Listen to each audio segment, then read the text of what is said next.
मेरे प्रियो, आप सभी को नमस्कार और हमारे श्री योग त्यागी चैनल में आप सबका स्वागत है।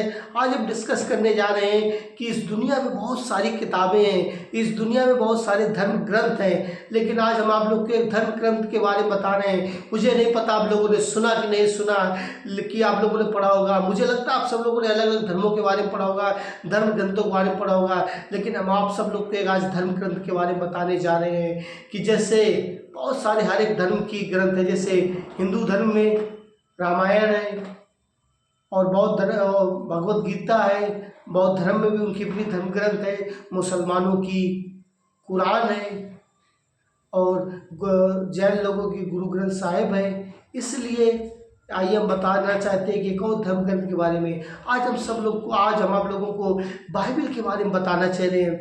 बाइबल एक ऐसी धर्म ग्रंथ है, बाइबल एक ऐसी पवित्र शास्त्र है, बाइबल एक ऐसी पुस्तक है जिसको लोग नहीं समझ पाते हैं, जिसको लोग नहीं जान पाते हैं, लोग उसके बारे में चर्चा नहीं करते, लोग उसके पढ़ते नहीं हैं। लेकिन हम आप लोगों को बताना चाहेंगे कि बाइबल एक ऐसी पुस्तक है, बाइबल एक ऐसे पवित्र शास्त्र है जो व्यक्ति के जीवन को बदल देती है, जो व्यक्ति के जीवनों को बदल देती है। क्योंकि बाइबल है सब पावर, बाइबल में एक सामर्थ्य है, बाइबल के अंदर एक सामर्थ्य है जो लोगों के जीवन को बदल देता है।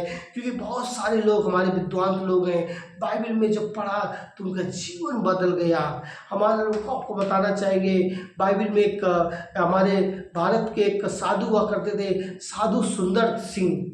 वो इतना मोटिवेटेड थे, जब उन्होंने बाइबल पढ़ा, यीशु मसीह के बारे में सुना तो उनका जीवन परिवर्तन हो गया। उसने अपने आप को यीशु मसीह के आगे समर्पित कर दिया। इसलिए बाइबल एक ऐसी पुस्तक है जिससे आपको पढ़ने को ज्ञान मिलेगा, जिससे पढ़ने का आपका हृदय करेगा, जिससे जब आप उसको पढ़ोगे तो आपका मन चंगा होगा, आपके मन को शांति मिलेगी।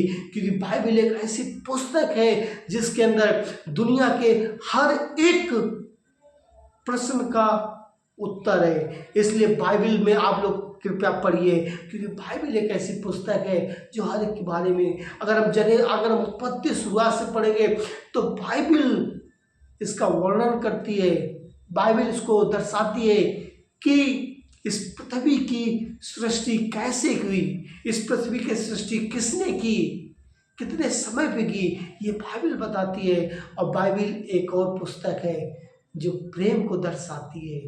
क्योंकि यूहन्ना 3:16 में लिखा हुआ है, क्योंकि परमेश्वर ने जगत से ऐसा प्रेम रखा ताकि जो कोई विश्वास करे वो नाश ना हो परंतु अनंत जीवन पाए। तो सच में प्रभु यीशु मसीह हम सब लोग के लिए मरा, हम सब के पापों के लिए मरा। हम लोग जब पापी थे तो पापों के लिए मरा। तो मेरे प्रिय भाई बहनों, बाइबल एक ऐसा ग्रंथ है जो हम लोग को जीवन देती है। जब आप बाइबल पढ़ोगे ना तो आप जीवन पाओगे, आप पवित्र वचन से प्रभावित होगे। वो वचन जो आपके हृदय को चेंज कर देंगे, वो वचन जो आपके हृदय की गहराइयों को चेंज कर देंगे, वो वचन जब आप दुख में रहोगे, निराश में रहोगे, तकलीफ में रहोगे, प्रभु आपके पास आएगा, प्रभु आपको छुएगा और प्रभु चंगा करेगा। इसलिए मेरे प्रिय भाई बहनों, प्रतिदिन बाइबल पढ़िए, क्योंकि बाइबल पढ़ने से आपके अंदर मन की शांति रहेगी, आपके अंदर चंगाई आएगी, आपके अंदर प्रेम की भावनाएं आएंगी और प्रभु आपके हृदय को सुनेगा। तो मैं चाहता हूँ कि आप सब लोग कोई भी ग्रंथ पढ़ डालो, दुनिया में जितनी पवित्र शास्त्र ग्रंथों पढ़, जितनी किताबें पढ़ जाओ, लेकिन बाइबल एक ऐसी ग्रंथ है जो आपको जीवन की ओर लेके जाती है, जो मृत्यु से जीवन की ओर लेके जाती है, जो अंधेरे से प्रकाश की ओर लेके जाती है और जो आपको एक सही रास्ते में दिखाती है कि सही रास्ता क्या है, वो बाइबल आपको दिखाती है। तो मेरे प्रिय भाई बहनों, आज आप सब लोग जिन लोगों ने बाइबल नहीं पढ़ा, कृपया आप लोग बाइबल खोल के पढ़िए और बाइबल के बारे में सीखिए। आज हमारे इस यूट्यूब चैनल के द्वारा देखिए कि प्रभु आपसे क्या बात करना चाह रहा है। God wants everyone to see him God, and इसलिए आप लोग बाइबल को पढ़िए और गॉड प्रभु चाहता है कि आप सब लोग बाइबल पढ़ें और बाइबल के ज्ञान को प्राप्त करें। जब आप बाइबल के ज्ञान को प्राप्त करोगे ना तो प्रभु आपको बहुत ऐसी आशीष करेगा। गॉड ब्लेस यू और प्रभु आप सबको आशीष करे। और मेरी एक प्रार्थना है कि आप सब लोग लगातार वचन पढ़िए, प्रभु के वचन में बढ़ते जाइए और प्रभु का अनुग्रह आपका बना रहे कि आप सब लोग पढ़ते रहे। गॉड ब्लेस यू, प्रभु आप सबको आशीष दे। आमीन।